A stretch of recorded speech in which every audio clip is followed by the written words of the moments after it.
We are in the thick of the United States presidential election. Who will be the 47th president of the United States? Will it be Kamala Harris, current vice president, or Donald Trump, former president?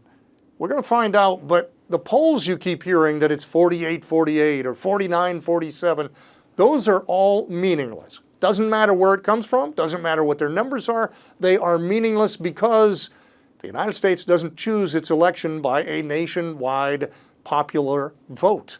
What they do instead is use something called the Electoral College. Every state gets a proportional vote. Every state gets a voice in choosing the next president. A state like California, which has millions and millions and millions, tens of millions of people, doesn't overwhelm a small state like South Dakota that way. Everyone gets their proportional voice. When we look at the map, the colors that are red are those states that we're pretty sure are going to go for the Republican. We base that on polling, on voting history, on voter registration, but we have a pretty good idea that Texas, for example, will go Republican, will go for Donald Trump. Likewise, we're pretty sure that California will go for Kamala Harris and the Democrats. The numbers just add up. So when you look all over the country, it is fairly even in those states that we already know. The question comes in what we call swing states. You see these states here that have no color in them, those are the ones where nobody's quite sure what's going to happen. So when we start looking more closely at the data for those states, we get a better indication of who can win. You'll see the website is called 270towin.com. That's because you need 270 electoral votes to win. And so when we start adding in, we look at Wisconsin and Michigan, for example. In 2016, Donald Trump won both of those states. In 2020, Donald Trump lost both of those states. What's going to happen this year? Sadly for Donald Trump, I think he's going to lose those two states again this year. Those are going to go blue. Those will go for Kamala Harris. That brings her that much closer to 270. If we go out west, Nevada, big union state in Las Vegas, that's going to go Democrat. That will go blue. Arizona is an interesting one. Arizona, if you look at the polls right now, many of them show Donald Trump ahead, some of them by 4 or 5 points. But I'm not sure that he's going to be able to pull that off. Part of the reason is they have a very weak United States Senate candidate from the Republican Party. Kari Lake is losing by double digits. And even though Donald Trump's name appears above hers on the ballot, if people go in with the mindset that they want to vote for the Democrats, that's going to impact their choice for president too. I believe Arizona is going to go blue. That's going to go for Kamala Harris, which puts her at 268 electoral votes. That means if she wins anything else, any other state, she becomes the 47th president of the United States. So let's look at those that are remaining. In Georgia, it's the only state I missed in these predictions in 2020. There are 51 you can predict when you include the District of Columbia. I got 50 out of 51, but Georgia was the one I missed. I'm not going to miss it this time. This one is going to go for Donald Trump, and there's a couple of reasons why I believe that. Polling looks pretty good for him there, but Kamala Harris is not scheduling time to go back there with any regularity between now and Election Day, which tells you they don't believe they can win it either. So that goes to Trump. North Carolina is going to go Republican. That goes for Trump. And when you do the math of all of those states added up, Kamala Harris, the Democrat, is at 268. Donald Trump, the Republican, is at 251. That leaves 19 electoral votes, all of them in the state of Pennsylvania. What I'm telling you is whoever wins Pennsylvania is going to be the next president of the United States. Oh, it's good to be back in Pennsylvania.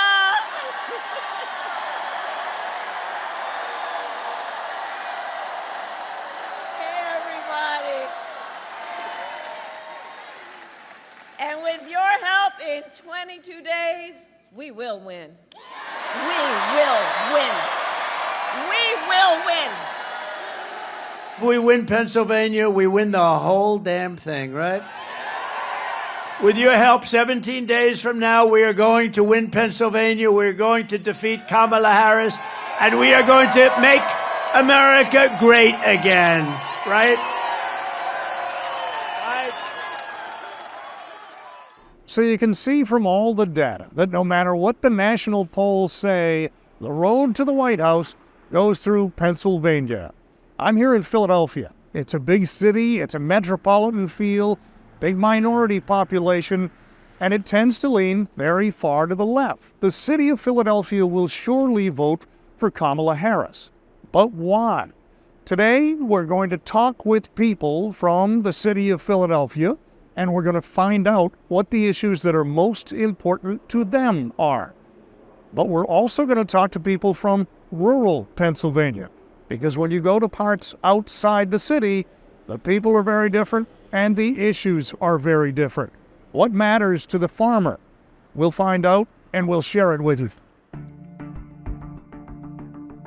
In America, the headlines and top stories every day offer a variety of topics. War in Gaza, skyrocketing inflation, millions of people illegally crossing the border, and rising levels of crime. All of those things seem to grab people's attention. Polls tell us the economy and the border are the top two worries for most people.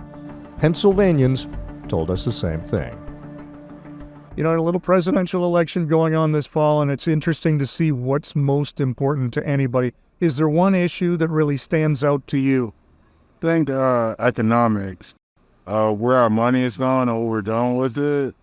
If we don't have any know-how about what we're going to do with our money and how it's going to affect us around, we're going to lose everything, you know. I hope we get somebody in there that knows what they're doing so we kind of come back to life. I think that's the most important thing we know for me. I feel that the illegal immigrants are getting a lot of packages. They're getting free health, free housing, food, cell phone, and I think we need to take care of our own. We need to take care of our own people. Early voting has already begun, and November 5 is Election Day, when the ballots will all be counted. What issues motivate people to vote and help determine who they prefer as their next president?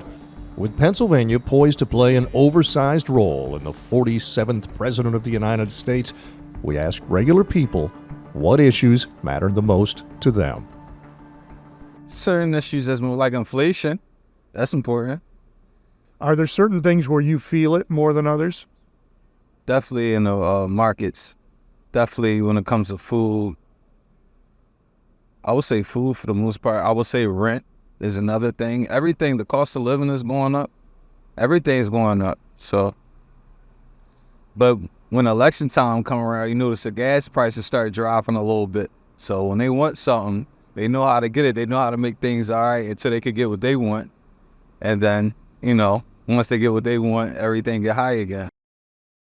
While food prices generally increased about 2% annually in the Obama and Trump years, they jumped dramatically under the Biden-Harris administration, increasing about 11% in 2021 alone. A look at the Bureau of Labor Statistics Consumer Price Index shows what is known as the food at home price. It jumped 11.4% in 2022. Inflation wasn't limited to that 1 year either.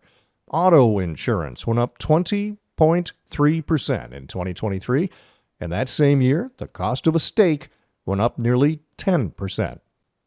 The bottom line, according to the United States Bureau of Labor Statistics, is if you bought $100 worth of food and beverage in 2020, the exact same thing would cost you $123 in 2024. Specific to Pennsylvania, Philadelphia saw food prices increase by 13.63% from 2021 to 2022 alone. That's the third highest rate of any major metropolitan city in America. And those inflation rates overall, the highest in the United States since 1979. President Biden said it first, and Vice President Harris has repeated it many times. They both blame what they call price gouging for the high prices at the grocery store. My plan is to lower everyday costs for hardworking Americans and lower the deficit by asking large corporations and the wealthiest Americans to not engage in price gouging. So believe me, as president, I will go after the bad actors.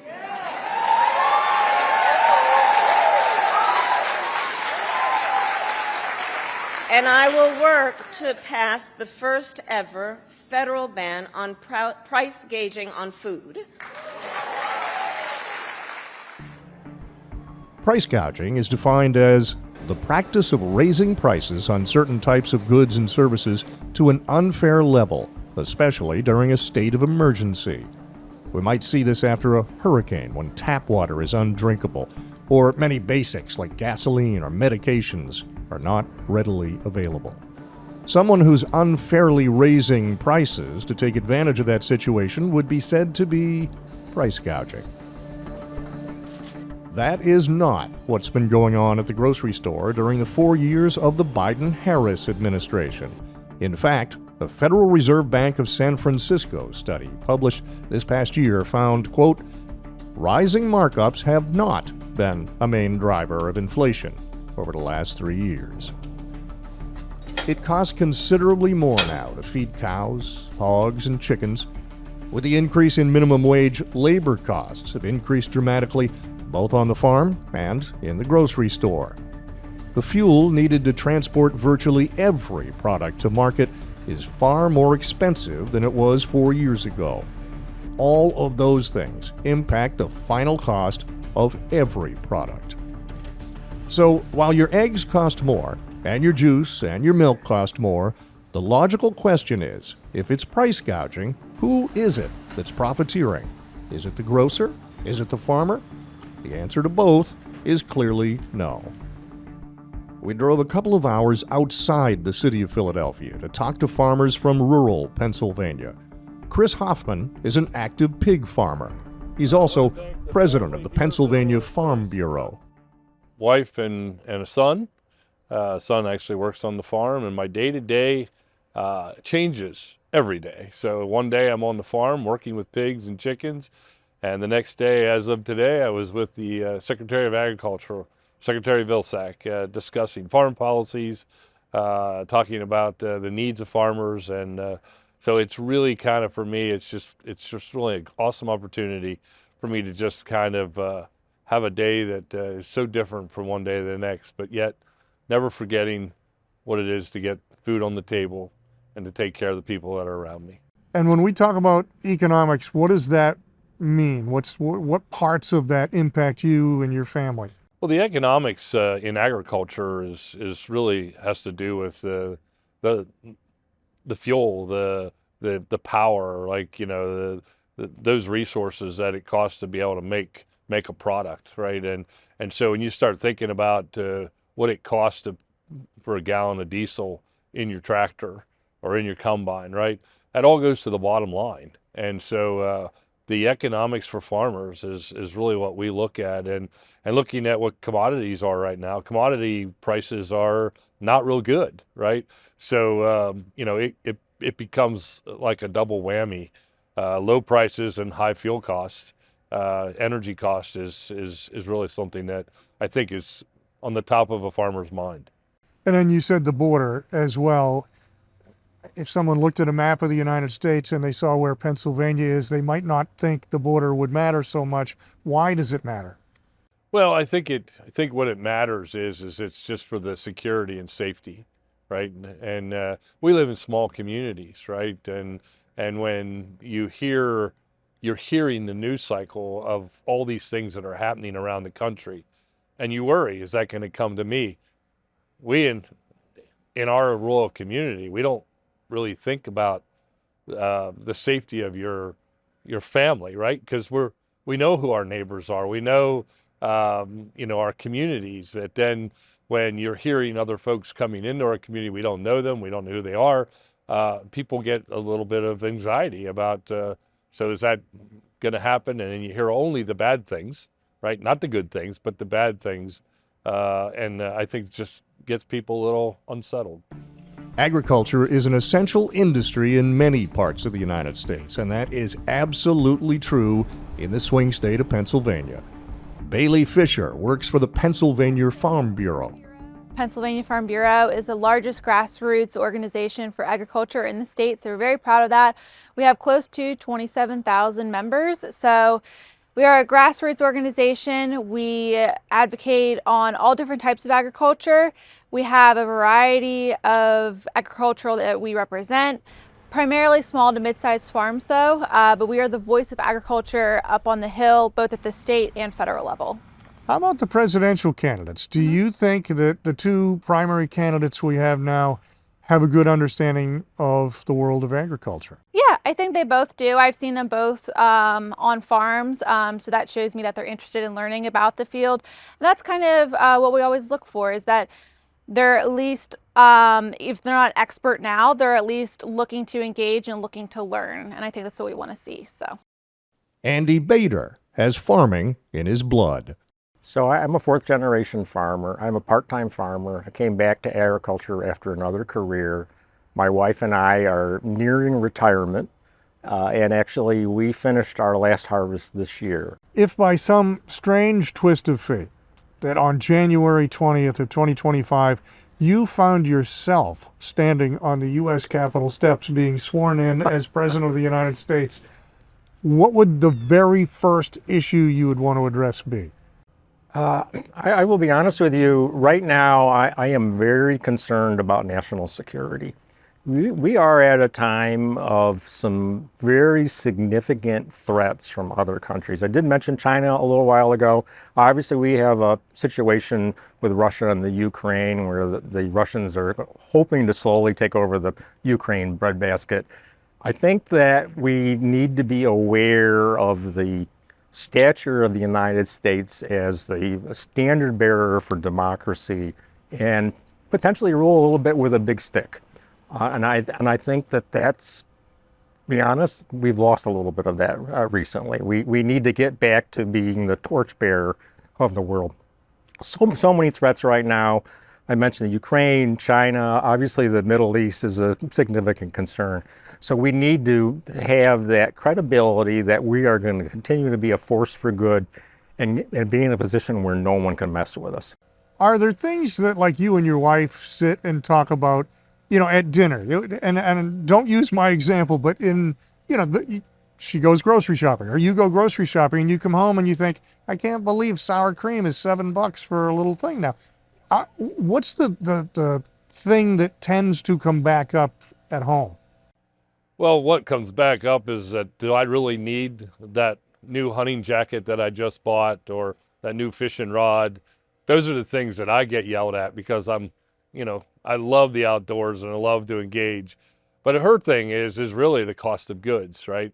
She goes to the grocery store, she goes to buy things, and the cost of the goods that we're buying today are really outrageous. I mean, just the other day, we went and got eggs at the grocery store. They were $6.59. Like, to me, eggs should be $1 a dozen, right?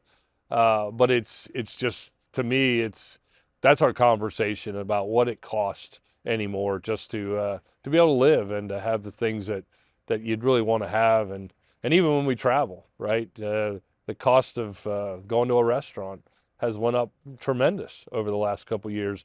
It's not the restaurant's fault, right?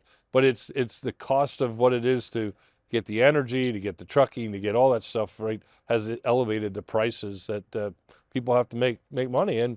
And you're seeing labor costs go up, right? The whole idea of $15 an hour or $20 an hour, right? That has to hit the consumer at some point in time, and that's where you're seeing it.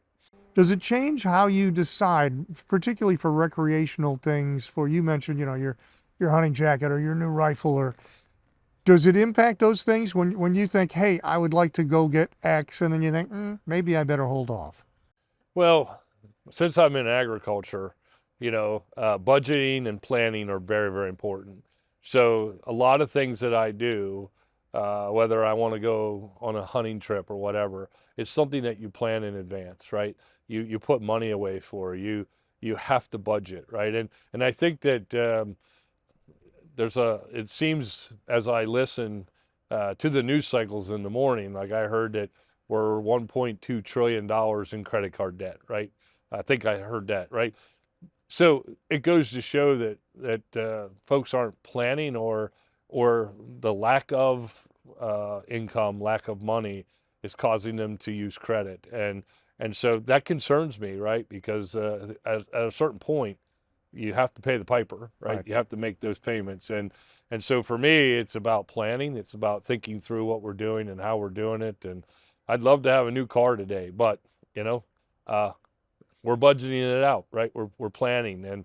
And so I think that's really important. That's what I've tried to instill in my son is to make sure that he knows how to budget and manage his money to make sure that he doesn't find himself in situations that he can't work himself through. Maybe the million-dollar question is, does it make any difference? And I'm not asking you to name which candidate you prefer, but does it make any difference who gets elected president as to what happens in the economy?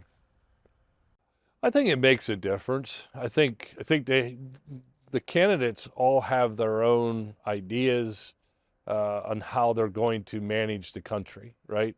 It's a very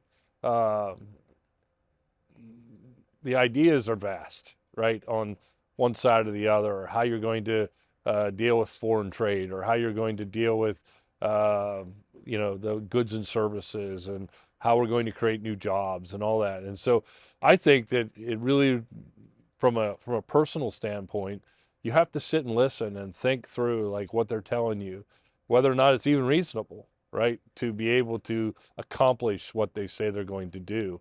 And so to me, it's employing people to really sit back, think, and listen, and make decisions based on what you think is capable and what Congress will come together to help facilitate. Because we can say anything you want, but if it takes a law or some type of a financial backing, you got to have Congress to help you do this, right? To make it happen. Walk me through, do like Farming 101 for me. If you're handling hogs, what is the day-to-day when you talked about the real-life impact of inflation, whether that's, going to the grocery store and eggs, or costs more now to fill up the car, so everything being delivered to stores. But in your day-to-day life, in addition to the equipment and any fuel costs, are there other things that people wouldn't think of that impact? Well, just even supplies, right? We're looking to where we can get the cheapest supplies for, just soaps and disinfects and the supplies we use with the pigs. Think about feed. So the biggest cost in raising pigs is the feed cost. 75% of the cost of raising a market pig is feed, right? So we're always shopping around for ingredients. We're always looking at, where can I get corn? Like, I would love to have the Midwest prices here, but we don't have that. So it's how do you work to be able to get your lowest cost commodity prices in a system where you can actually save money. And so you're always kind of going through that. Like, one of the things that I do is I shop around my electric, right? In Pennsylvania, you can have multiple electric suppliers, right? You can go with certain people. And so I'm always looking at, my sow barn is $5,000 a month just to have my sows there with little babies, right? So if it's 4 cents a kilowatt hour more, it's now 6,000, 6,500, right? So we got a lot to look at as we think about managing through our system. Final question, how optimistic are you that some of these issues like inflation can be reined in? I think we can rein them in. I think that there is a push to really try to figure out how do we get to a place where we can protect our food supply. I was just with the secretary today, right? Secretary Vilsack and Secretary Redding, and talking about energy, like one of the biggest drivers of what puts the bottom line of food costs and what it costs for you as a farmer to survive. And so being able to figure out new ways, right, to create energy, to create new energy streams or dollars into your farm, right? We have to think outside the box. And I believe that the technology's coming.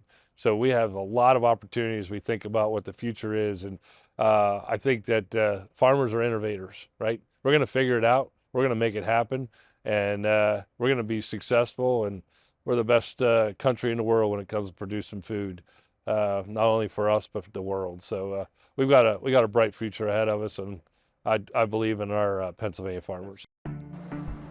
So it seems that while Pennsylvania has its unique nature and history, its concerns are much like the rest of the nation, namely the economy, the border, and international affairs. These folks worry about putting food on their table and about the country being safe. Whomever the people of Pennsylvania feel is most qualified to solve those issues is likely going to be the 47th President of the United States.